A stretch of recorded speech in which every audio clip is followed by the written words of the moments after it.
Through the ages, we tell the stories left in silence, the empires that rose and the ones that fell.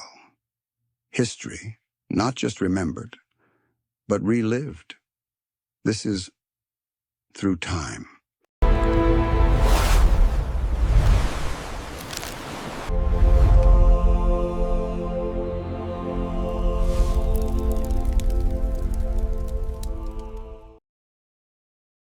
In the heart of the ancient desert, under the blazing Mesopotamian sun, a green legend once blossomed. A garden not watered by rain, but one that reached to kiss the sky. This is the tale of the Hanging Gardens of Babylon, one of the 7 wonders of the ancient world, and the eternal mystery of Mesopotamian glory.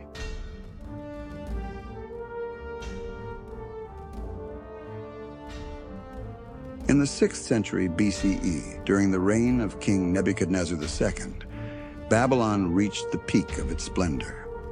The king, famous for his military campaigns and monumental architecture, including the Ishtar Gate and the Tower of Babel, was said to have built the Hanging Gardens to console his homesick wife, Amytis. She was a Median princess who longed for the green mountains of her homeland. To bring her happiness, he didn't move her to the mountains. He brought the mountains to her. He commissioned a garden that defied nature and gravity.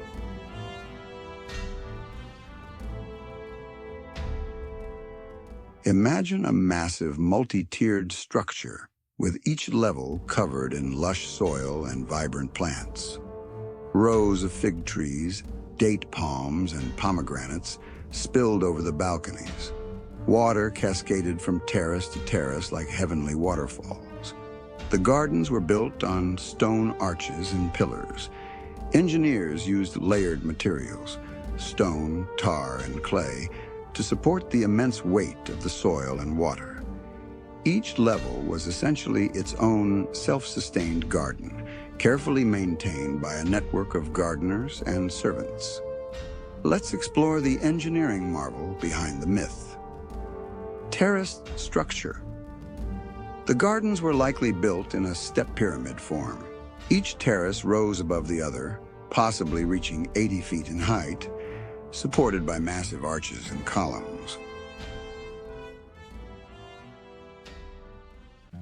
Irrigation system.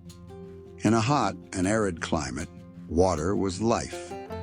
A chain pump or screw-like device may have lifted water from the Euphrates River to the top terrace. From there, water flowed through hidden channels, nourishing every plant along the way. It was one of the earliest examples of sustainable vertical farming. Waterproof engineering. To prevent leaks, builders used layers of stone, bitumen, and reed matting. These sealed the terraces and protected them from collapse under the constant moisture. Materials. Babylon lacked natural stone, so materials were imported or recycled from older ruins. They used mud brick, asphalt, and kiln-fired clay tiles, all part of a structure built to endure. Environmental design. Plants were arranged for shade and air cooling.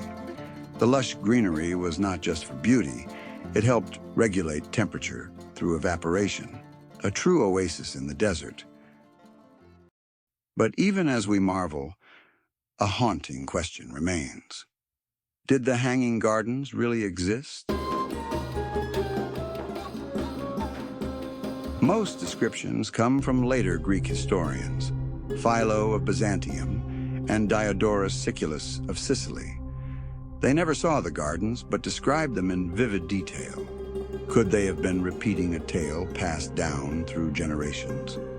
According to Oxford researcher Stephanie Dalley, the Hanging Gardens may not have been in Babylon at all. She argues they were built in the Assyrian capital of Nineveh, a city Sennacherib once called New Babylon. He renamed his gates after Babylon's, and built a lush palace complex with aqueducts and raised gardens. Maybe the Greeks confused the two cities. Maybe the legend grew larger than its roots. But in the memory of the world, the Hanging Gardens remain, a flower that bloomed in the desert of imagination, a whisper from the past that says, here, in ancient Babylon, where empires rose and fell, a king once lifted a mountain to the sky and planted the first seeds of wonder. The Hanging Gardens of Babylon remain one of history's greatest enigmas. Were they a real masterpiece of ancient engineering, or just a legend passed down through time? The search for answers continues. What do you think, myth or reality? Let us know in the comments. And if you love this deep dive into ancient history, don't forget to like, subscribe, and hit the bell icon for more fascinating mysteries. Empires have fallen, heroes and tyrants alike, lost to the dust of time, but their echoes still shape our world. Every war, every rebellion, every forgotten soul is a thread in the story of who we are. Subscribe to Through Time and keep the history alive.